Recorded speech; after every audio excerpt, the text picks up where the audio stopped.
Hey guys, welcome to another Bowerman Track Club Throwback Thursday. Sorry about missing last week. We had some technical difficulties. I'm Chris Derrick. I'm up here with Ryan Hill and Evan Jager at our training camp. And we've got Dan Huling back in Portland.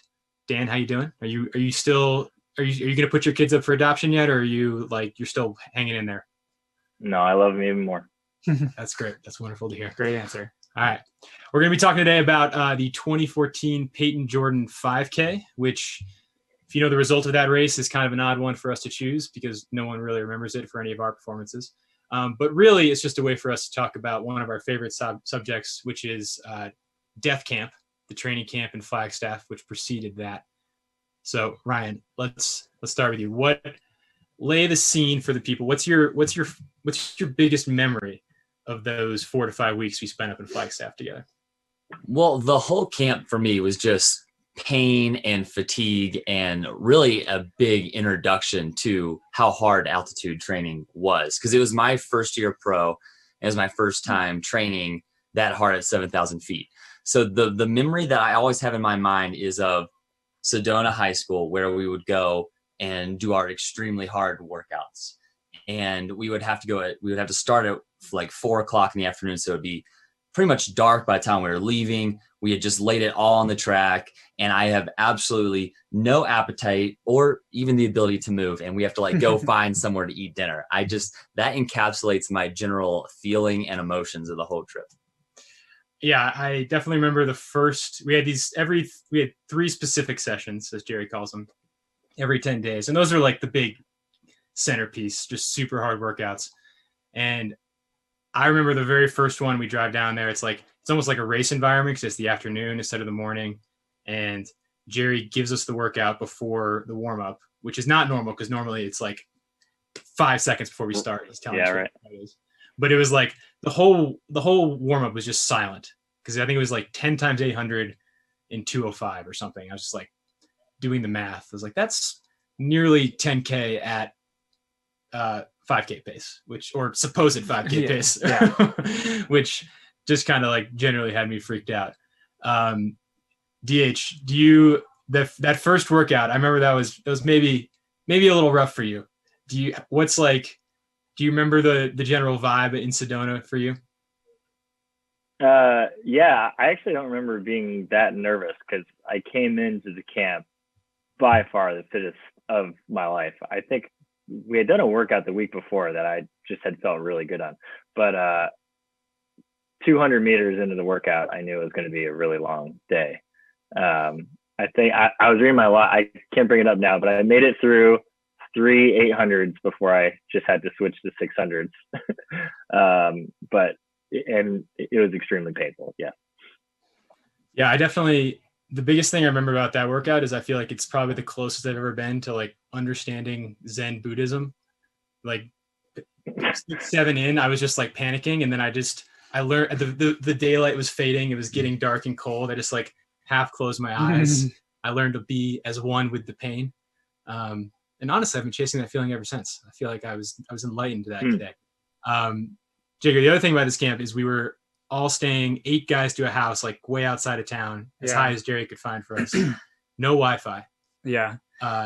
You and I think we're lucky. We shared a room, but we each had our own bed. Yep. Unlike Ryan, who was sharing a bed with Lopez, and I think maybe Solinsky and German. I don't know. German and someone. I don't think Solinsky was. I think only me and Lopez had to share a bed. Yeah. Because he was supposed to be sleeping on this little cot thing that he literally couldn't fit on. So I was like, we can sleep in the same bed. And yeah, it was an interesting time too, because you guys were still pretty new. So it was kind of the merging of the kind of the old me, Solinsky, Dan had been in the group for a couple of years. He was older, and then also the young new guys with a lot of energy. So it was kind of the real coming together of both sides of the group, which didn't always make for the friendliest environment, but it was, I enjoyed it. Yeah.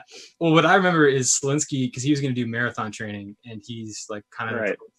a grumpy bear, very particular. If you ever seen Game of Thrones, he's the Hound, very brusque on the outside, but he's got a good heart in there somewhere. But he was just guys, I think I should room with German because I think he's the only one that I won't kill. Yeah, I remember him saying that. I was just like, thank God, I'm out. Yeah, I don't know. And then with the no Wi-Fi, it was like Dan was coming in the clutch with that LTE unlimited data plan, which was wild back in 2014. Yeah. Yeah, I had hacked through some message board. I had hacked something like the previous Christmas with unlimited Verizon LTE somehow. So I just did that. That was clutch. I can't believe we almost didn't have internet. Yeah. That was crazy. All right. So then I think those three, like we had these big 3 specific sessions and they were all like 5 to 6 miles worth of work and everything. The whole thing was like 62.5 for everything. Yeah. And honestly, the third one I think might be the best athletic performance of my life. I think after that, Jerry told me I was going to break 13 someday. But I think the thing that sent us really over the edge is we were also getting after other workouts. Like we started like, I'll take some responsibility, like grinding the first long run. Like we met up with a bunch of people in Flag and then like none of them ran with us again after that because they felt like we were. Yeah, we kind of just hammered the long run. Like didn't care about anyone dropping off. Just a real long grind uphill for a couple miles. And that was like, that was our first week up there. And I feel like that kind of set the tone for the camp. Along with knowing that Jerry really wanted us to get after the 5K at Payton Jordan. Yeah.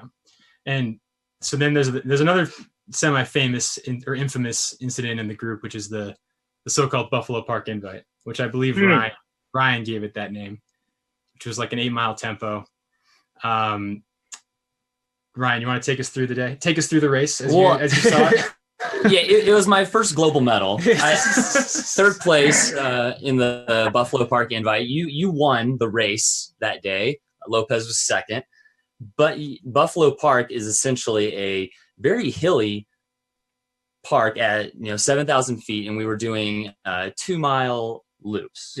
So which each 2 mile getting faster and faster and faster. And the fourth one was a straight up race. People were breaking off. I was like covering gaps. It went straight race mode. And at this point, I'm still like excited, young. I'm like, I'm going to kill myself to not get dropped. I will die before I get dropped. So I didn't get dropped that day. But I dug my own grave that day. That was the beginning of me digging my own grave. Also, part of the problem was I'm pretty sure the mile markers were off. And Jerry gave us paces that he wanted us to hit, but everything felt He said 5:20, I don't know. Yeah. He said 5:20, I don't know, some workout that the Arizona team had done or whatever. And I had a Garmin, so I did know the pace. I didn't care about the mile markers. And I also started that day, I had, like a true professional athlete, forgotten my flats. Oh, yeah. And so CD gave me his flats and wore trainers just as, just a bigger flex for the day. And he brought us out in like 5:09 or something. We're like, ooh, okay. And yeah, that was a tough one. I actually felt pretty good, especially when I started dropping Jager on the last lap. Yeah.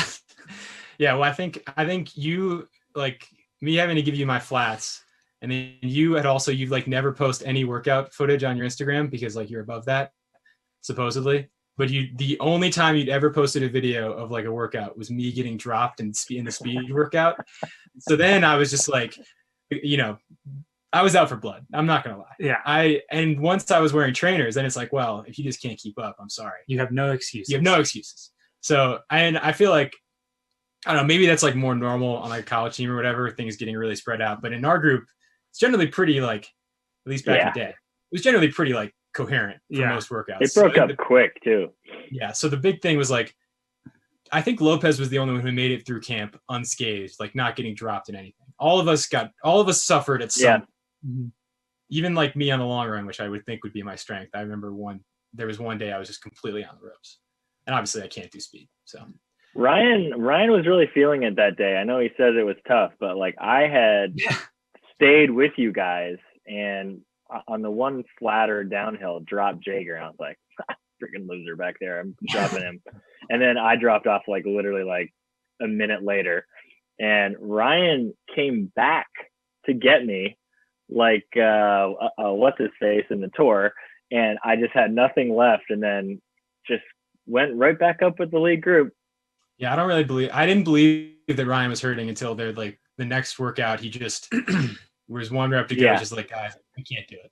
I can't. All right. Yeah.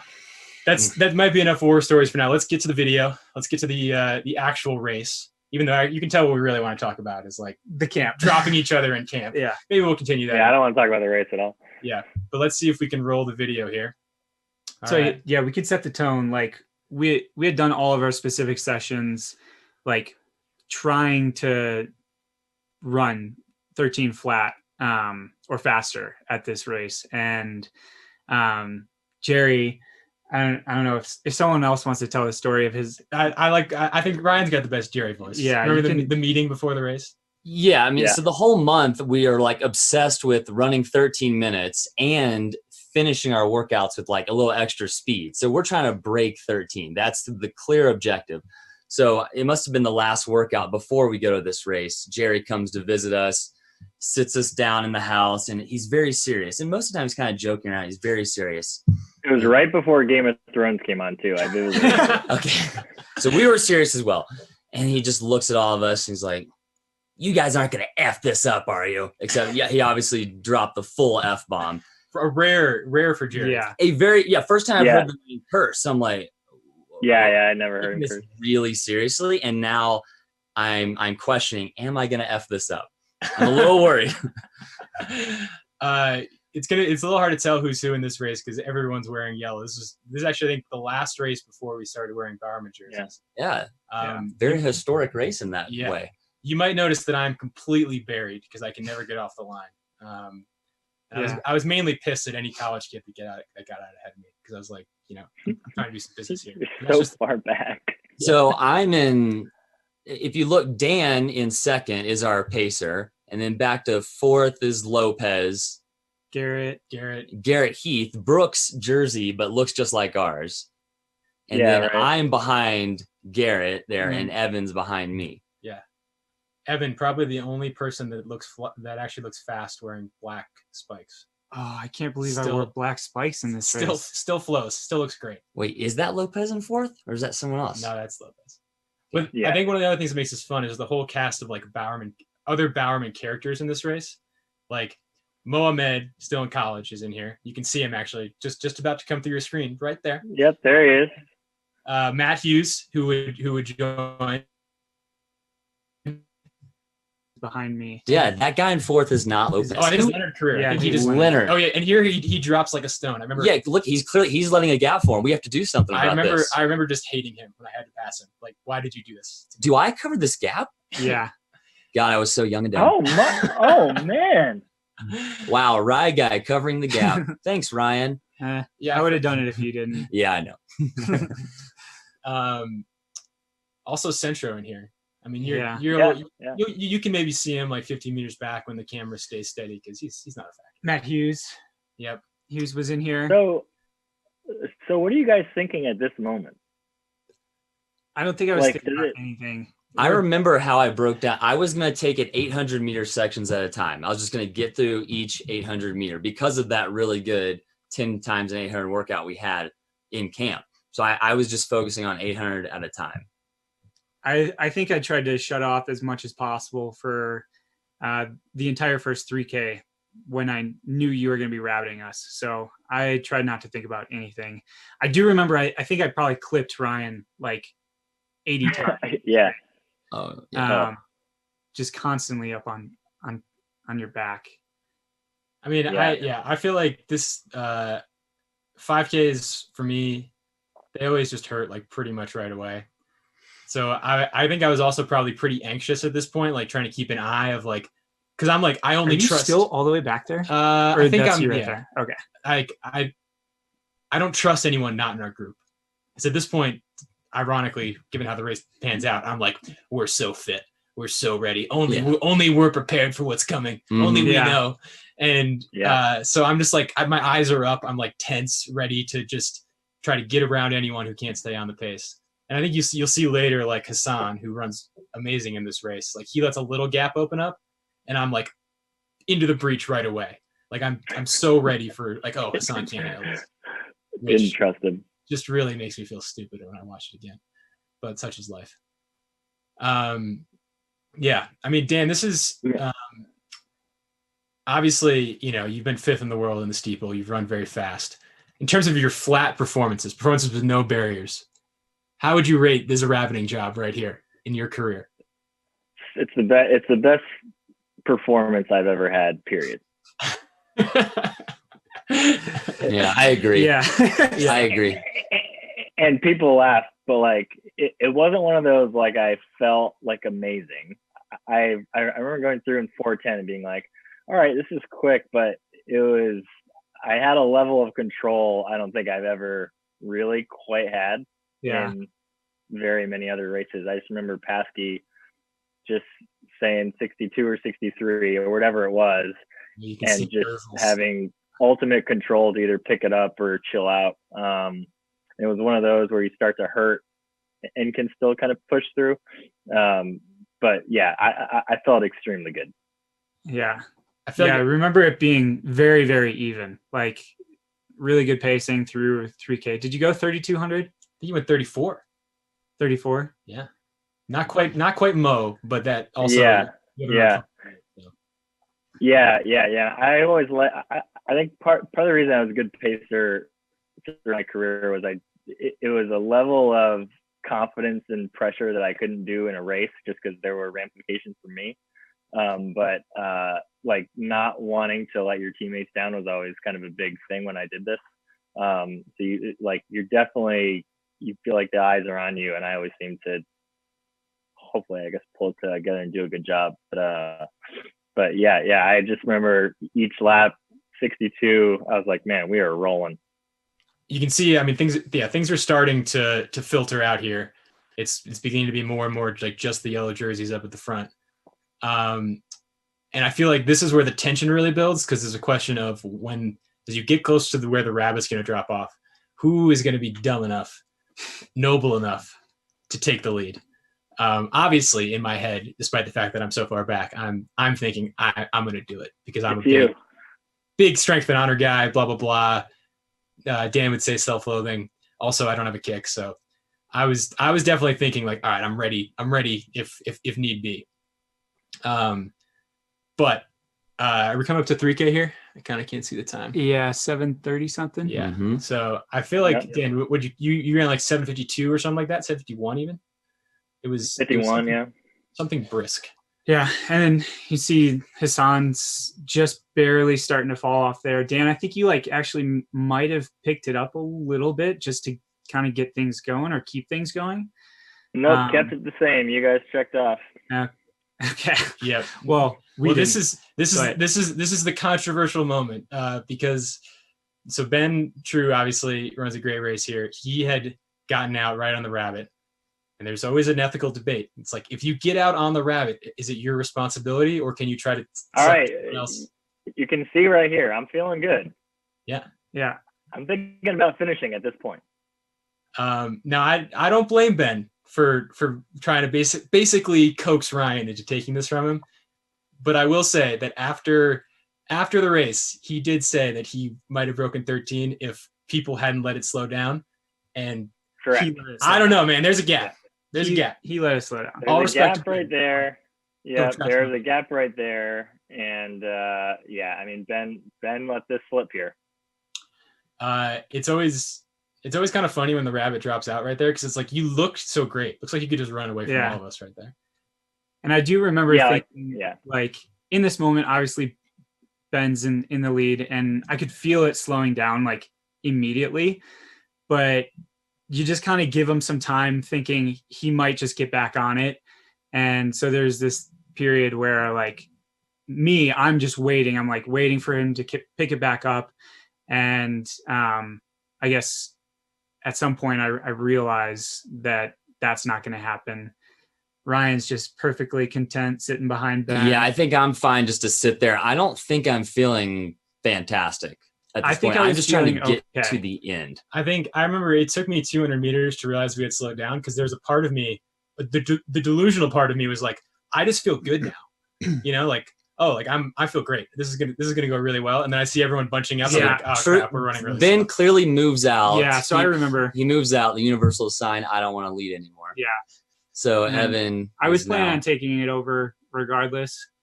But he did slow it down before moving out. So Yeah. You can just gonna leave it at that. I'm really preparing for one of my desperate charges for McKay to go. God, I just look at that idiot. Look at that idiot go to the front. Like, So this is How- right here. How different do you think it would have been if I had just gone an extra 600? very different. 600 meters. My Yeah. God. Yeah, I would have done that. Well, breaking If I knew it 13 was is gonna slow in down. jeopardy for us now because we're It's running. gone. It's gone at this point. Yeah. Yeah. And I think Like right now, it's gone. Yeah. I'm feeling really desperate here. Like, oh my God, we're losing it. And I kind of lose track of just racing. I remember Yeah. there's one of the workouts, I think there was one workout where we ran like a 4:10 mile in Sedona. And I remember I took over from you halfway and you mentioned when you passed me, your breathing immediately changed and got super tense because that's how I wasn't relaxing. I was just I need to throw myself at this. And that is not how one succeeds. I think I was doing the same thing. I remember Hassan is looking good. thinking in this when you took over, I was like, why didn't you just keep letting me lead? Because I felt like we were running the same pace. And then here I go and make the same desperate move that you were making. I probably didn't pick it up very much either. No. Just a couple of hits. I mean, everyone's just trying to press at this point to do their part to make it as quick as possible.